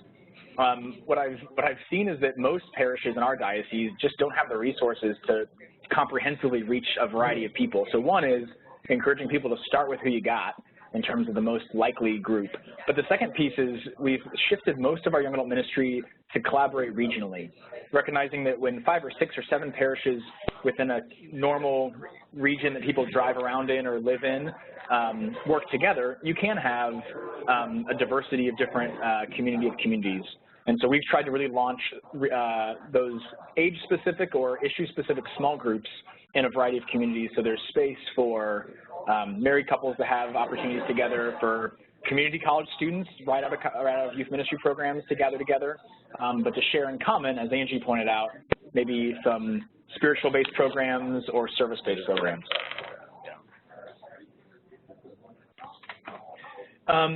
Mark, for your comment, do we create magnet parishes? So there are different models of regional ministry, as you know. We've chosen not to create magnet parishes, the goal being recognizing that we really want to help every parish become more young adult responsive and help our young adult ministries help people transition into the life of the parish. And so what we've done, instead of creating a magnet where one parish is the hub of young adult life and activities, and everyone meets at that parish, we've tried to have each parish, or as many as are capable, have at least one young adult representative, and they're sort of the go-between between a regional ministry and a local ministry. I'll share the website of one of our regional ministries, and I'd love to see other things that you guys do. One of ours in the suburbs of the Archdiocese of Washington is called 270 Catholic, made up of a cluster of parishes. But what we found is the challenge of not having a magnet parish is then it sort of can float. The benefit is you can host events in different areas, but it has been a challenge of getting institutional investment from pastors and staff when they don't feel like the ministry is taking place always at their parish. And so we try to move events around as possible to different parishes, but our most recent idea is trying to have most of our parishes have a small group that's led by that parish representative so that they can, and maybe it's a married couple small group or a community college small group or a young adult single small group or men's small group, et cetera, but allowing that each parish to have something taking place there helps get some buy-in from the local pastor or community that they belong to that regional cluster, and also takes the pressure off every parish to try to do a ministry with each of those life stages that Patrick talks about on page 46. Allison, could you share a little bit more about your multi-parish stuff? That's fascinating. Yes, this is Allison Tate from Austin, and yeah, we have a very large suburban area surrounding Austin, even though our diocese has many more areas in Central Texas, but Austin is our largest population center. So we have, we've seen, especially in the northern part of Austin where we have Round Rock, Dell Computers is headquartered there, and then Pflugerville, just very fast growing areas. We have multi-parish groups that often do not have the type of young adult that are in the core Austin urban areas. They are more suburban type of people. Maybe they have young families. They seem to mix together better with the post-college singles mix well in the suburbs with the families, with the young adults who have young children and maybe newly married. And so that's just worked very well. We have one that is 4 parishes, and then it always open to another couple of parishes. They did it by county and was started with some young adults and then a few very interested and involved associate pastors. Now, somebody mentioned needing the pastors. That can be a challenge with multi-parish, and it is because we had all of those associate pastors over the years, you know, were moved to different parishes, and that actually was a very specific challenge for the ministry. Yeah. So they're sort of trying to overcome that, but it's overall it's been very successful for about 8 years or so. Nice. Thank you so much, Allison, for sharing that, and love to talk more. John Sitko from the Catholic Apostles Center is letting us know they're starting soon, so I think they're probably going to shift us back to the large group conversation.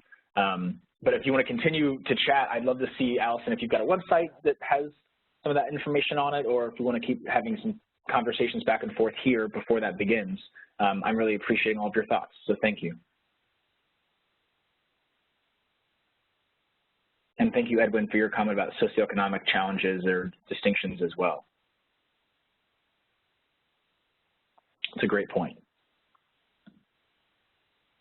We are not alone in our conversations. There are 20 people on the online forum today who are participating alongside with us. They're in conversation as well. During the large group discussion, we'll hear what they've been saying. I've actually just had a conversation with them online, which was great. But it really does mean that in addition to the people in this room, there's 20 other people. There's 2 more tables that are in that computer over there. But it's really, this is how we do this work. And so I'm just really grateful for their participation, and we'll get to hear from them. But I just wanted to let you know that it's not just the people here that are having this discussion. There's a larger community that's also with us. So I just wanted to share that. I thought it was kind of neat to know that there's 20 brothers and sisters who are out there who are also having these discussions today. So where are we going next? Our next presentation, Diana Hencharenko from, did I get that one right this time? See, look at that. See, I've been practicing. Actually, been practicing all morning, and I finally just got it. She's from 2 parishes from the Diocese of Youngstown in Ohio. You know, again, we're talking about some realities of how parish life and how life in church is structured. And so she's living that reality, but she's also has an eye to the future. And so please welcome Diana from the Diocese of Youngstown.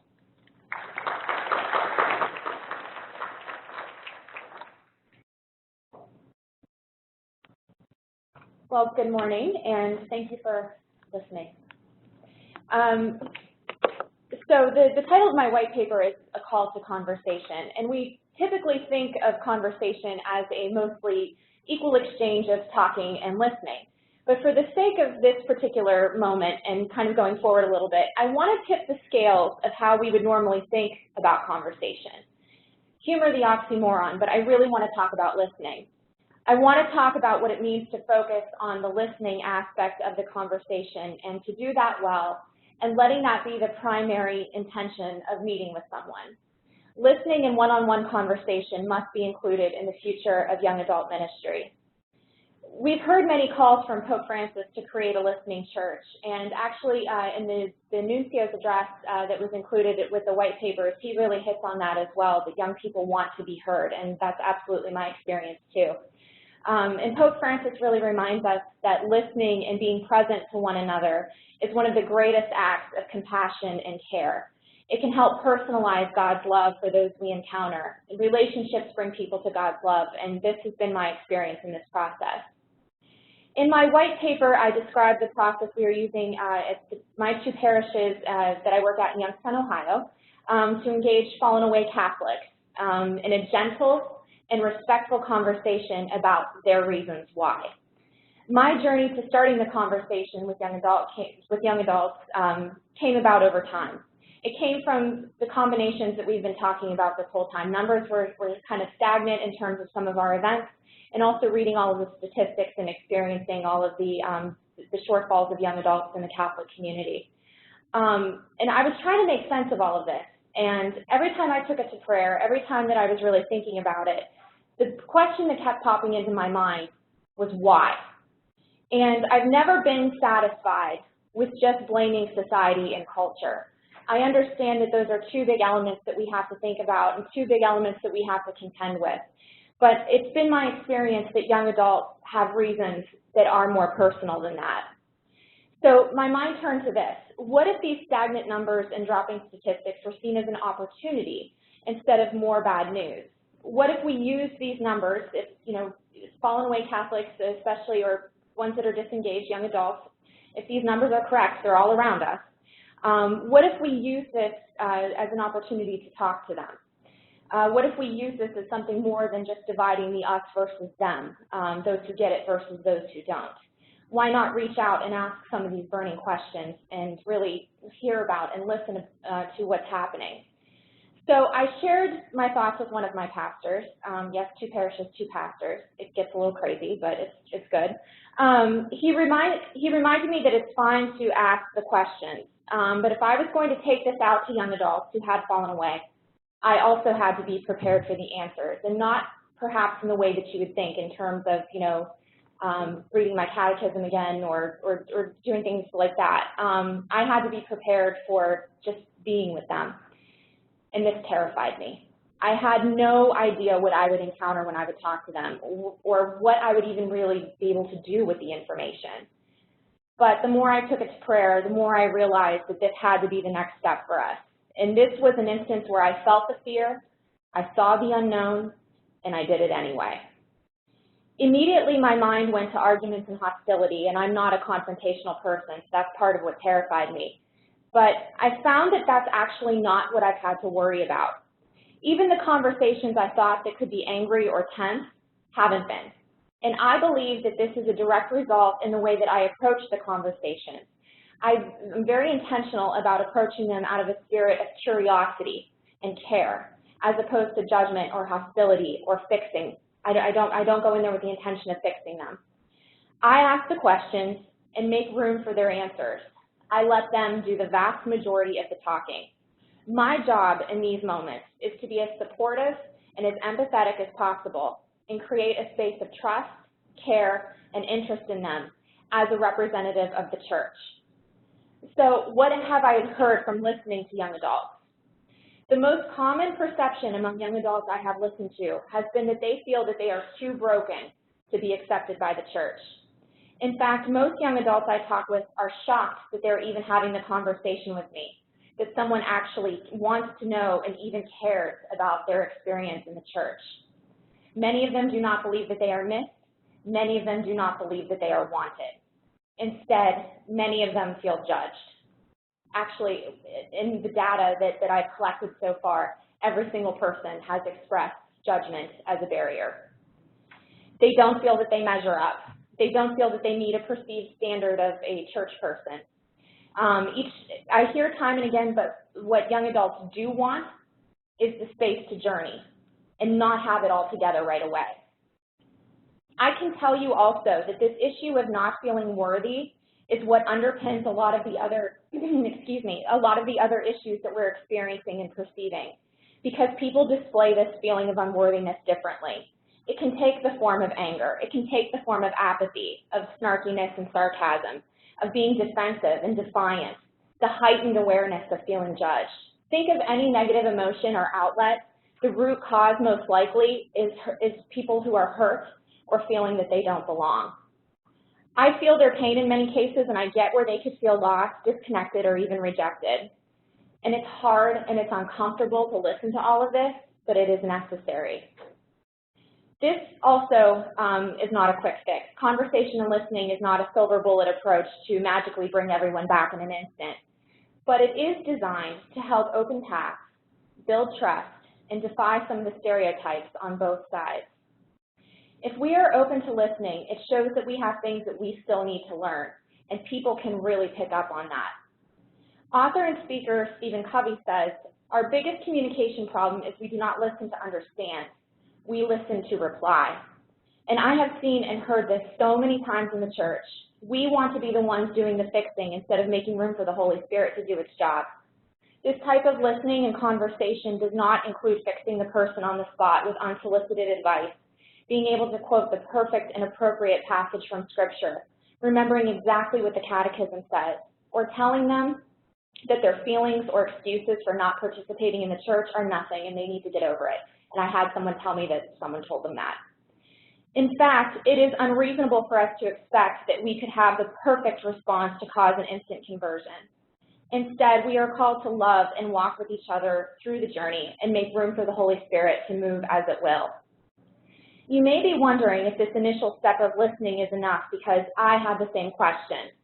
I had to check my expectations that this initial conversation would solve everything and that it would either be scored on a pass or fail grade, which is not how this is to be assessed. It starts the process, and for many, that's what is needed. Nearly everyone I've had a conversation with so far has followed up in some way, some with more questions and requesting more conversation, some requesting resources, some attending events. The key is to open the door and leave it open with that person and be guided by the Holy Spirit. So this is my messy and uncomfortable world of young adult ministry right now. I'm not sure where it will all lead, but the call to listen is unmistakable. And when I start to feel overwhelmed, and it does happen, I have to remember to let the Holy Spirit move about the process and really take over. Young adult ministry through conversation invites the Holy Spirit to guide the appropriate next steps and to be patient with the process, and most importantly, to be patient with each other. Thank you.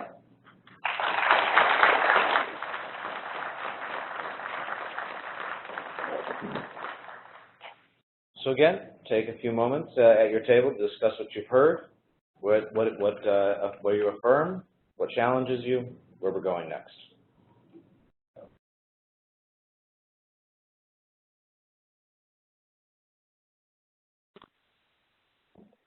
Thanks for those who are with us online. We'll take a minute just to reflect on that talk, to look at the white paper that was presented, and then we'll come back together to talk about some conversation together on that talk.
All right, would someone chime in with something that stuck out to them?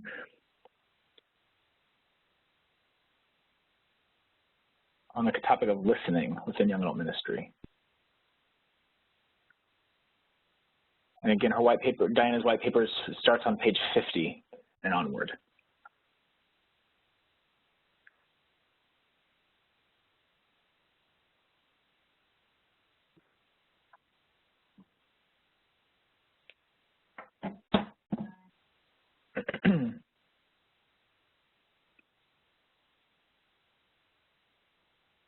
I think my favorite quote from Diana's conversation was Stephen Covey quote. I'm reading it because I just tweeted it from our handle, that our biggest communication problem is that we don't listen to understand, we listen to reply. That was really insightful to me and a good personal reminder. All right, thank you, Allison, for joining us.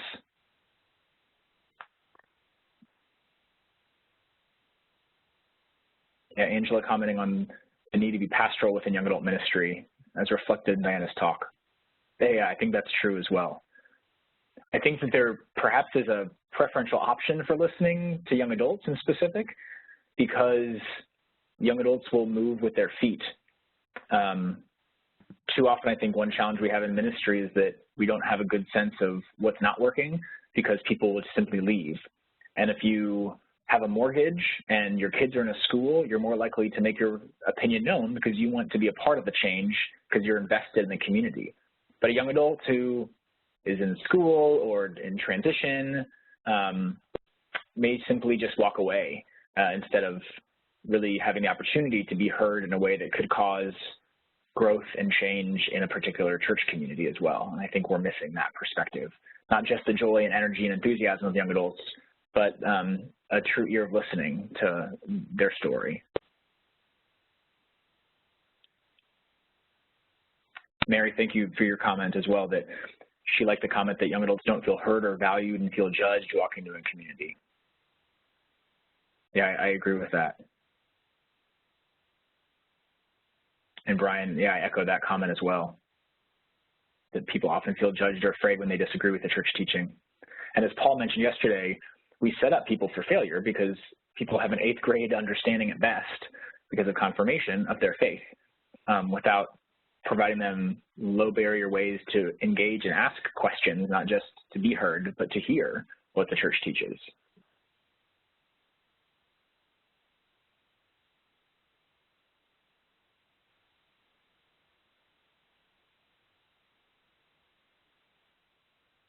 Yeah, Mark, great question.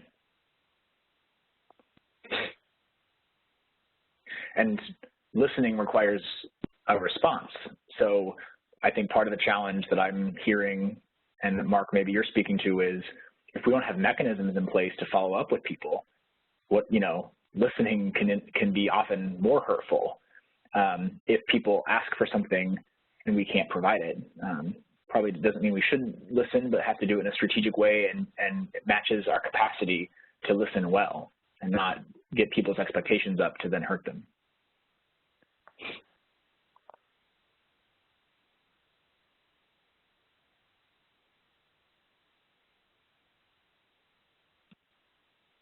A couple people had mentioned young adults not feeling welcomed or feeling judged. I agree 100%.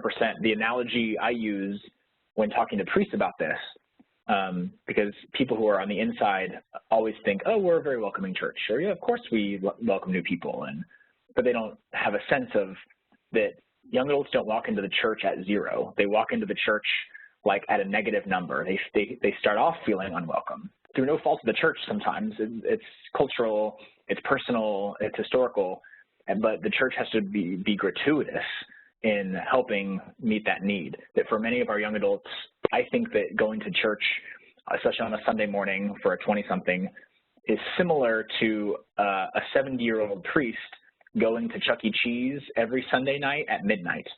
They'd rather be sleeping. They walk in, no one looks like them. Maybe someone says hello and shakes their hand, but they sit probably by themselves because they don't know anyone. the music doesn't necessarily relate to them. The whole thing just doesn't seem to fit with them. They don't feel like they belong because no one looks like them there. Maybe there's like 5 minutes of real inspiration on the stage from the homily, like maybe. But even so, they then leave not having met anyone. Again, someone maybe says hello and shakes their hand as they leave, but they haven't built friendship or community. And that person's supposed to go to Chuck E. Cheese at midnight every single Sunday. That I can imagine an older priest getting tired and drained by that experience. And similarly, I think young people going to Mass in the mornings when they're out with friends or traveling, that's the type of situation we set up for young adults when we don't do practical things. And so I sometimes ask older parishioners or pastors to think about what would make that Chuck E. Cheese experience more meaningful for them. You know, what if instead of just saying hello and having your hand shook, someone introduced themselves and told you their story and asked you a question and really listened to you, so that when you went next week, you at least knew one person and they went up to you again and said hello and built a bit of a friendship, or invited you to their home for a celebration of a holiday. What if the message really did speak to your stage in life? Would that make you more likely to invite someone to come with you? What if they had a fellowship opportunity for people of all ages, or a fellowship opportunity for people in their age? That analogy maybe can break down the social stigma that people think that young adults just don't want to engage, and that our church really is this great welcoming community. Other comments on listening? Would love to hear from some of you who haven't yet chimed in much. Well, I have in Seattle here, Edwin, so I guess that I shouldn't talk right now. No, Edwin, jump in. This is great. So I was going to add that a lot has been talked about or said about listening, which is already hard for us when we're working doing ministry from the archdiocesan level. But also in my experience in working with young adults in the different cultural communities, you mentioned a moment ago that they could show up at church with a negative experience, not from zero, but from a negative experience. And sometimes with the young adults in multicultural communities, that negative experience literally comes from bad experiences that they have, where they have been turned away or dismissed because the way that they have, the vision that they have for a certain ministry, whatever it is that they are doing, may not fit into what we think of ministry or the way we think of ministry. So they may be coming to us hurt, especially, again, young adults in leadership in the multicultural communities. Yeah, it's a great perspective. And it seems to me to speak, Edwin, to the need to engage more mentors and more people in the community to be the outreaching arms of welcome, because and friendship, that a priest alone can't do that, because priests have too many responsibilities, especially when people gather on weekend liturgies. And so maybe that young adult has met the priest and has had a positive experience, but it's a reminder to me that priests are not primarily called to evangelize the world. Lay people are called to evangelize the world. And so in our parish outreach to those not present with us, we really need to stand arm in arm as lay people, reaching out to those who are unheard or feel unwelcomed. We can't just leave it to the young parochial vicar who happens to be at our church and, oh, he'll work with young people because he's young too. Looks like we've got a couple more minutes.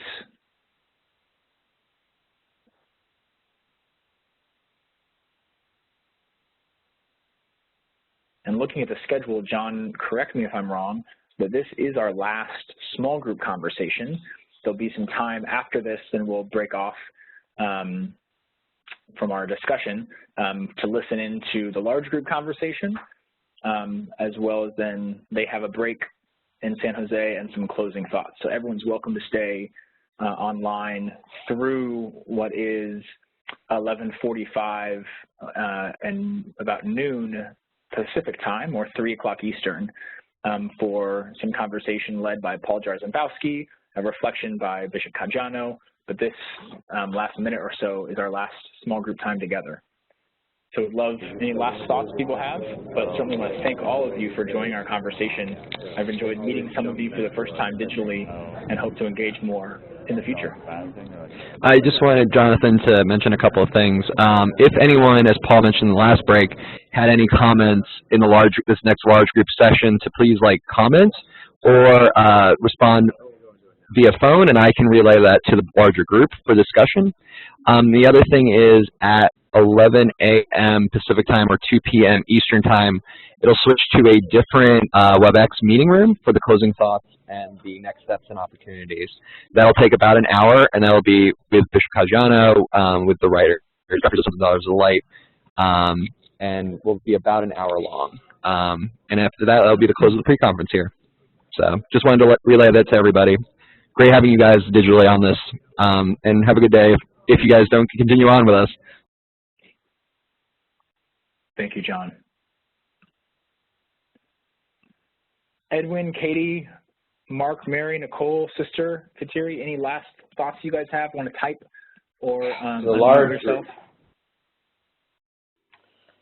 Edwin here. So I would say I would speak to the importance of because of the limited time that we have in ministry and actually connecting with people in a meaningful way, to make sure that we're very intentional about drawing and empowering leadership from the cultural communities so that they can be our ears and they can hear what people are saying, and that can inform the way we plan and move forward in ministry.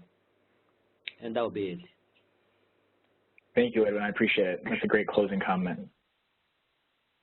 Parish people respond. If you're a parish person, we'll jump into Paul now. The organizations, there's, and I know there's even some mixing up of even that, which is good. But, just be aware of where people's perspectives are, too, because, again, it might continue to challenge. That's what we're here to do. Conference is moving this plot forward. And so so let's begin. What in the three that you have heard, where is there affirmation? Let's begin with that. What are things that you heard that you want to affirm, that you want to say, attaboy, that was great to hear. Thank you. This affirms my experience.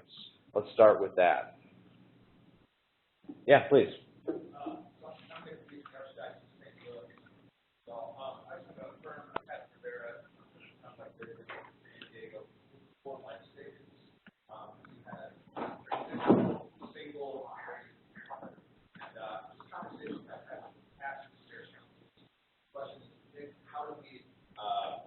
How do we develop a young adult ministry? And I just say to them, I said, well, you need to invite us in for a consultation to, analyze your parish and just demographic makeup of everything. You need to identify the 6 to 10 young adult leaders, develop a task force, and then have their voices come in and help to kind of just sort of break down their parishes, what their needs are, who the demographics are. And so I really like that sort of 4-level approach, because that's going to help me walk into a meeting with a pastor and parish council and say, okay, so who actually are we trying to target here? Are these young married couples that have children in the parish that need to be served? Or are these just single and transitional young adults because you live in a more the urban setting? So I just want to kind of affirm you in that breakdown. I think it's very helpful for me to walk into parishes and say, great, what actually is our audience? Before we can start with any speech or before you start any project, you need to know that audience. So I just want to thank you for that, Patrick. Thank you. Other affirmations, other things that correspond. Yes, over here.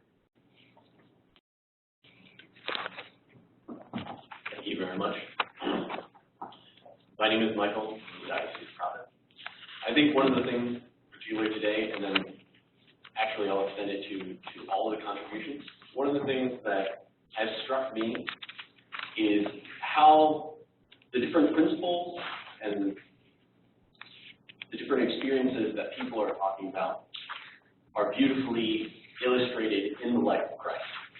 And I extend that invitation to everyone to reflect on, whenever you take one of these principles, be it the listening, seeing how Christ listened to people, identifying the stages, seeing how Christ encountered each person, where they were, at what stages were, and how he responded.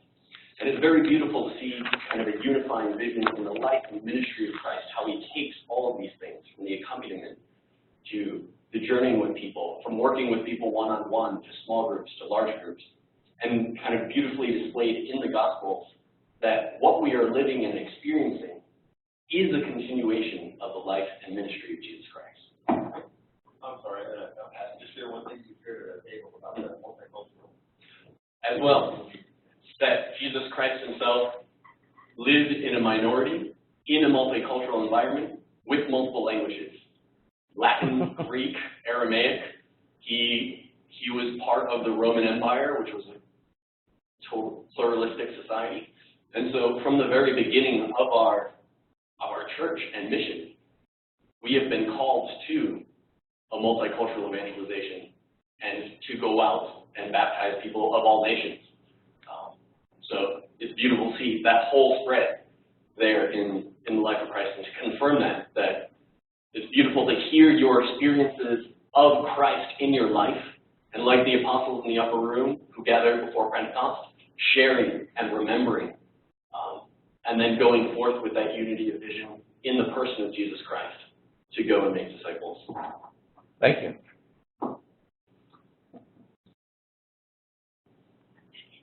Over here. Oh, and then Brian.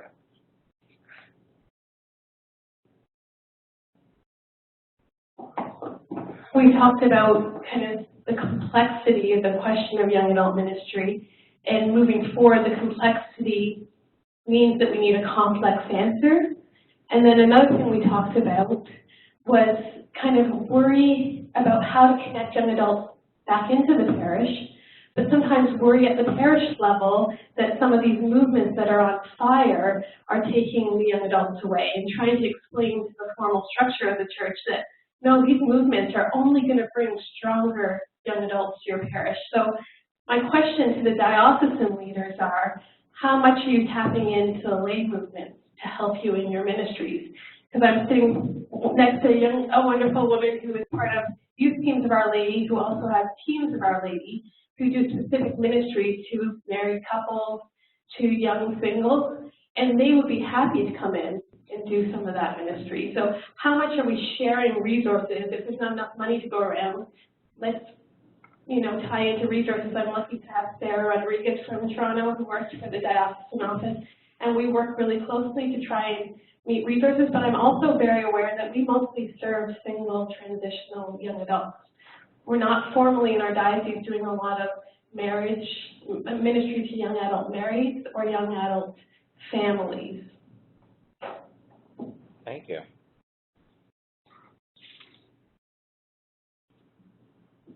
Ryan Miller from St. Louis. Two things. I would affirm what Paul said about the money.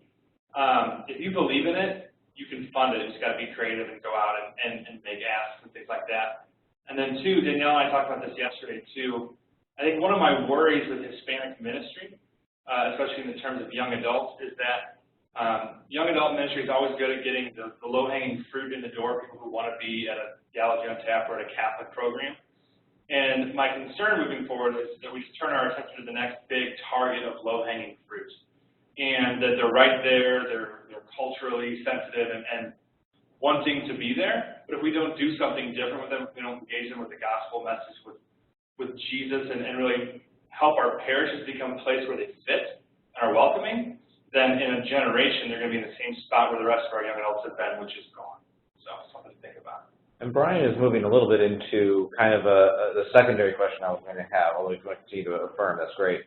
But the secondary question to get started to think about is what challenged you, or what do you wish to challenge or to nuance, like what Brian just offered as something that he would potentially be challenged with. But let us know also if you're affirming or challenging or feeling challenged in these things. So we'll kind of broaden it to that as well. So Amy?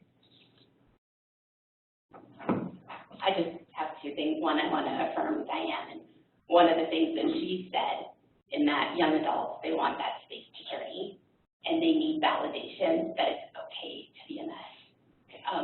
And I think that Pope Francis has given that message. And I wish our clergy would get it out more, because I think that's part of the Francis disconnect. Like, why our young adults are following Francis, they're in love with Francis, but they're not stepping into the doors of the church, is because and for you to vocalize that and say, I've listened to the young adults, but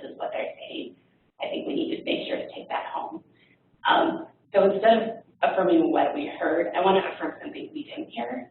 I guess you don't affirm. I want to point out something we didn't hear, and that is, what about how are we connecting to, we've heard a lot of great talks about people that live in metro areas. Where's the rural vote? Not the rural vote. Where's the rural, but I mean, obviously my diocese, there are more people that live, there are twice as many people that live in the city of San Jose that live in my entire state. And my state is probably 50 times the size of San Jose. And so what we haven't addressed is, what about those young adults who are living in a rural area that don't have access to a church in downtown Times Square, that are disconnected by 100 miles from the nearest parish to combine with? How are we going to continue to outreach to those rural people? And if you guys don't think that the rural voices aren't out there, look at the election. Yeah. Like, I mean, I don't want to talk politics, but rural voice matters, and there's young adults out there who are disconnected and they're not connecting to the church, and that's a ministry that there's 65, I think there's 65 mission dioceses that Catholic Extension ministers to, and so it's a mission diocese, and we've yet to even recognize that they don't have a metro to go to, and so what are areas and avenues that we're reaching out and connecting to these young people? You know, for my young adults, we just don't have that connection. Thank you. Well, and part of it too, and just to nuance it for yourself, yes, thank you. That is good to hear, to affirm what you've said. But, you know, and some of you who are from metro dioceses have non-metro areas in your diocese too. So I know we came from, you know, I come from the Chicago area, and I know that Chicago doesn't have just the city. There are multiple areas to it. So just also to consider not just dioceses that are rural, but areas within your areas. So continue, yes. I'll let Amy kind of know where she sees hands. I also want to affirm, and I'm so glad to know it's Diane who shared about that young adults are looking for a place to journey in. But, you know, I think that kind of encapsulates everything we've heard today, because whether you're someone from another country or a new couple moving in, all these people are looking for a place to journey within the community. I'm happy to have been at a table with obviously some great diocesan leaders, but the challenge is, how do we accompany people? So a challenge I've heard is, how do we accompany people while at the same time your bosses, whether it's a pastor or Bishop. the bishop, wants results? How do how do you work in that line?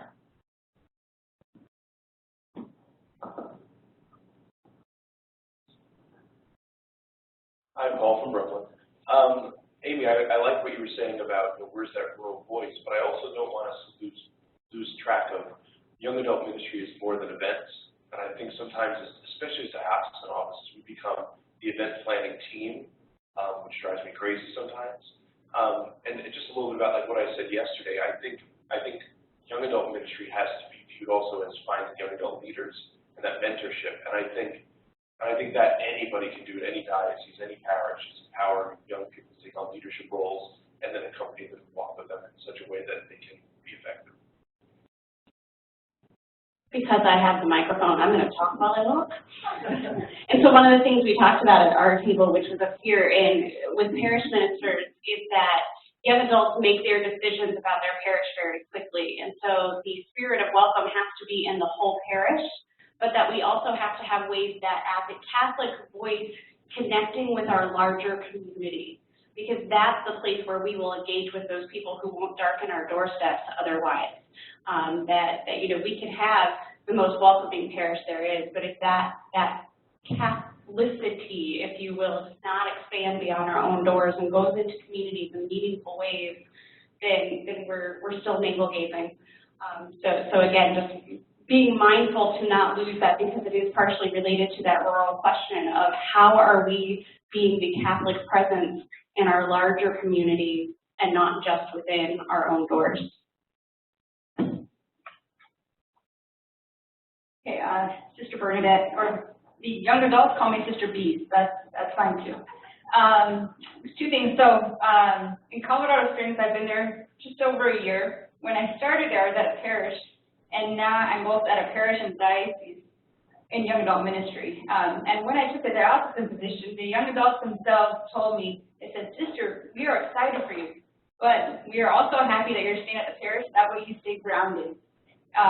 So that was coming from them, them telling me that because they said the diocese is great, but then we need you with us too, and not just in the office kind of thing. So, hearing that from them reminded me, I need to make sure I am making the time to be with them. And second, in terms of fostering and building leaders from our young adults themselves,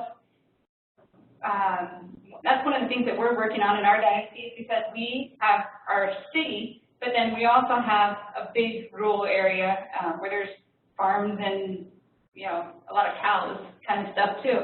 And so what we're trying to develop right now is to develop young adults who can go out into those places that don't have young adult ministry, and to help them to go out and bring things to those areas so that they can form young adults in the different areas too, because we span a huge area. We're a missionary diocese, and really 30% are Catholic, 7% are Christian.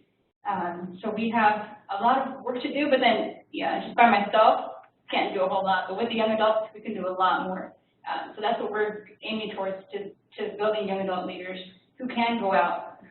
But then first, they need to be formed, they need to be guided, and then they go out, and then they constantly need to help each other to grow and to build.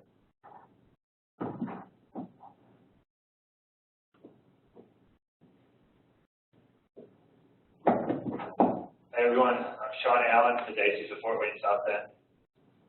I really wanted to affirm all the people who have brought up just different ways of kind of not taking young adults as just one group. When I work in diocese and I work in a parish, and thought, well, young adults is bringing the scope down to this particular group, but really we all know that within that group there are lots of different categories of people in different places, different states of life, different places of their faith.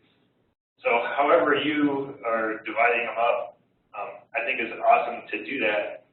And then I wanted to affirm something, I think it was there, but I wanted to make it explicit, was one of the things that we've, and for the events I've been working on, when we target an audience, whether it be some people like the nominals or the seekers or whoever they are, whatever you call them, not only is it a goal to design it for those people, but this is really the next goal is to also walk them to the next place.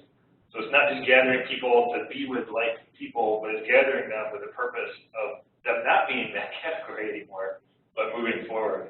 And I heard that with having people for invitations so that they go to the next one, the next type of event or something, but that really has to be a critical piece, or else you just end up with the same people coming to the same events all the time. So I just wanted to add that to make that explicit. I'll have one more comment from here, and then I'm going to open it up to the online folks. Hi, my name is Pete from Milwaukee. One thing that I brought up at our table that I think we've discussed in a few different ways, but has just been striking me as well, is just a reality of I got married when I was 28, and I didn't belong to a parish. That was the first time I ever registered for a parish post high school. I was a theology major, millennial young adult, and I was working for the church. Why is that the case? It could be laziness, which, I'm a millennial, so I'm entitled for that. But there's also the piece of I was living on the south side of Milwaukee, and I could be living on the north side the next year. I could be living in Denver the year after that, and I could be living in Chicago the year after that. And so I think one thing that I think, at least for myself and my own work, just to continue to push people really past the idea of like the young adults aren't showing up. because even Patrick, you said spiritual growth is more important to young adults than parish proximity. And I thought that was really just like a good little tidbit of wisdom, because I think oftentimes our parishes look around and they say no young adults are registered for our parish. They're not giving, things like that. And just to push people, like, but we still need to do things, right? Okay, they might not be registered, right? They might not be financially contributing, blah, blah, blah, but it's like we still need to push through that, and still continue to offer things, that sort of thing. And then the other thing I was going to mention, just kind of off of that, excuse me, I kind of lost my train of thought. Shoot, what was it?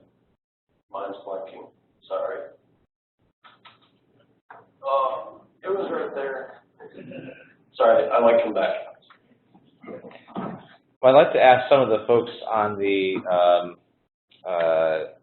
online if they have any input. And so, Jonathan, maybe you'll be their voice, or Andre, I don't know who's their voice, but one of you had anything that our online community is thinking.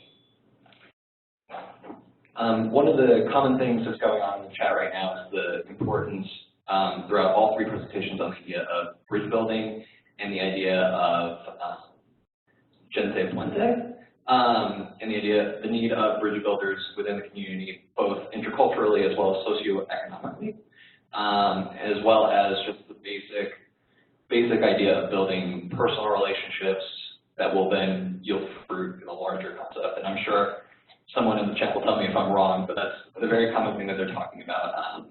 And one of the most recent comments is, I think one of the bigger challenges is labeling. By calling the church to young adult ministry, do we intentionally contribute to a perception by parish folks at large that boxes in young adults? I think this is the harder aspect of the simple statement of being a young adult welcoming parish. Fascinating. So, one last question to kind of, before we go into a break, is this section, where we're going, the future. If you had to put a word on it, or something that you think that, because we're here listening as the Bishops' Conference, and then just in general, we're listening to each other, what should we here, what should we be taking home? What is that future thing? Like, if you could summarize it in a word, a phrase, don't forget about this for the future, or this is what maybe you've already taken that on and said, I plan to do this in the future. This is the area I'm going to focus on going home. Where is the future? So, we've got a hand right away. So.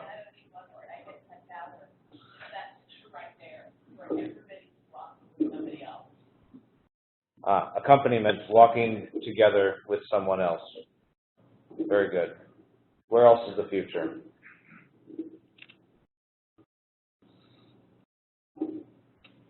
The other thing I noticed about the picture is there's not a lot of them. And we keep talking in terms of numbers. Every time somebody asks you about young adults, they ask, well, how many are coming? Well, there's not a lot of them, and they don't have to be. Jesus only had 12. So, I think the accompaniment does not require, as a matter of fact, teach it by. So the future may be less, but not necessarily. Yeah, I think, yeah. It's the many, not all. No, wait, that's a whole other discussion. Yeah. Yes, Gabriela. Yeah, feel free to use the mic, because the mic helps the people online to. So the future is communion. Now, I'm going to ask you to go a little deeper. Building bridges, communion. Okay. And truly seeing Christ and the other person that you don't know. Okay, so we need to see you do more of that in the future. Pete over there. I think the future is painful, in a really good way. I think it's going to get worse before it gets better.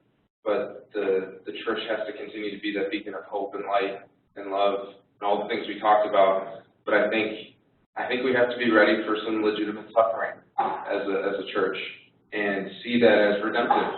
And to be able to witness in the midst of persecution potentially, in the midst of smaller numbers, in the midst of school closings and church closings and all the different things that come from a smaller church, to not accept that as like good and okay, but also see it as we're still going to be joyful, we're still going to be peaceful, we're still going to do the work that the Lord has called us to, and trust Him with the results, and trust Him to bear the fruit. But I think there's an element of pain that is going to accompany the future of young adult ministry. Okay, thank you. Over there, she saw somebody. Up there is. Awesome. So I think the future I see is collaboration. If I just expound on that, we're about to have 3,000 or so folks who are more involved in youth ministry. We have a room of about 50 or so that are in young adult ministry. So we're talking about the future of young adult ministry. There's certainly an investment by the bishops, and we've seen that in the videos. We've seen it with Pope Francis calling for a synod in 2018 to do more with youth and young adults. So I would say sort of us 50 here are kind of like the spear tip of what is to come in young adult ministry. And so something I spoke with Paul Jarzembowski about last night in terms of doing better collaboration as a 50 or so gathered here is trying to develop some sort of repository or clearinghouse for young adult resources. We have Sons and Daughters of the Light, documents 20 years old. We brought together these new white papers, lots of great resources just out of that I've already gained. New statistics, are there young adult Bible studies, discipleship materials, talking about a rural population. Clearly it can't be event-driven. It needs to be much more parish-based discipleship, evangelization training model. So, I would love to see, even just I was talking with Casey last night, she works with the military archdiocese, and I've got a number of gentlemen in my Bible study and other Bible studies that are military, that work at Scott Air Force Base in Illinois. So what are sort of the resources that Casey can provide me in the future to reach those men and women who work in the military archdiocese? Again, maybe in the rural population, what speaks to them more directly? So I guess my challenge to Paul, my challenge to us 50 gathered is let's go back home, sit down and look at our best practices, maybe our best events. Matt, you were talking about the Bishop's Fast, which is a sort of Hispanics and non-Hispanics event that they do to very much address the young adult need to integrate these two populations. So we look at these best practices and try to find a space to put those out there. I received a phone call about 6 weeks ago from Katrina Flores, who's from the Fresno Diocese. Katrina, are you here, by the way? I didn't think so. Asking me, Nick, I've been thrown into this role. I don't know what to do. Where do I start? And I sent her a few documents that we had made. I directed her to my website. I sent her some things that Jonathan Lewis, the Archdiocese of Washington, D.C. had made, and said, this will probably be a good start for you. But I don't know, that's what I hope to see moving forward to the future of young adult ministry as this transition from NCCYM maybe to a new entity. So again, that's a challenge to everyone, but that challenge then comes right back on me and what resources can I distribute and provide to everyone. Thanks. Yeah.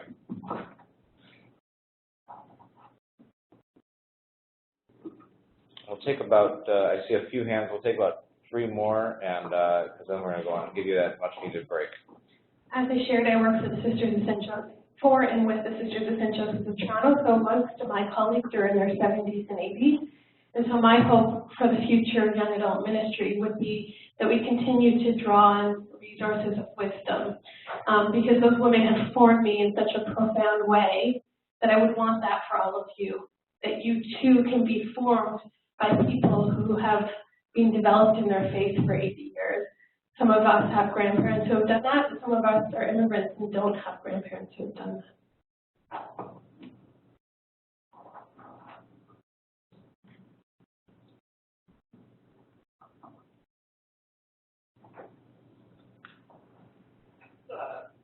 Jason from Los Angeles. The word I was thinking is different. What's next is going to be different. When you spoke about the sort of dying to rise again and you shift for NCCYM, Bishop, when he's here, spoke about being on the sort of precipice of something different. I think that's going to be a big part of what's next. Accompanying people into a new environment. A few months ago, we had a technology conference in Los Angeles, and the guy who would run, I can't blank on the name of the organization, but basically like they call him the CEO of the internet, and he put up a map, and he said, this was the world, and this is the world that, in the 5th century, we set up this process. We stick a church on a hill, and people knew that was where to come. And then he said, here's a different map. So he took down the map of the world and he put up a map showing the networks, all of the,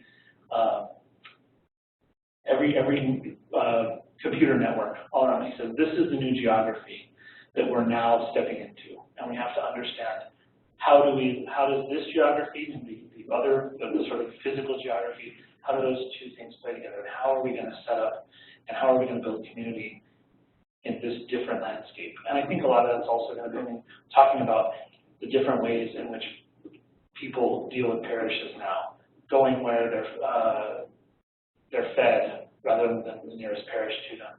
So I think a lot of this is how are we going to do the exact same thing, but in a totally different way? How are we going to do what's essential to being Christian, what's essential to the church and always has been, but doing that, accompanying people, bringing them together, forming communities that themselves are evangelizing, and not our programs, but forming a people that imparting the gospel. And I think that's going to be a big part of how that looks going forward. A lot of it's going to look the same, but at the same time, a lot of it will be completely different. Thank you.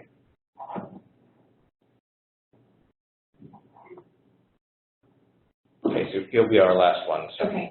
Hi, everyone. I'm Casey from the Military Archdiocese that has already been mentioned, Associate Director for Young Adult Ministry.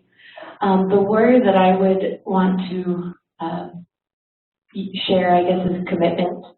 I think that we have been in this room together for, a day, and I think that very often after dialogue like this, it's easy to go back to what we were doing before, to kind of let that priority of perhaps collaborating, accompanying one another here in the room, that can kind of go to the wayside because your day-to-day responsibilities come back.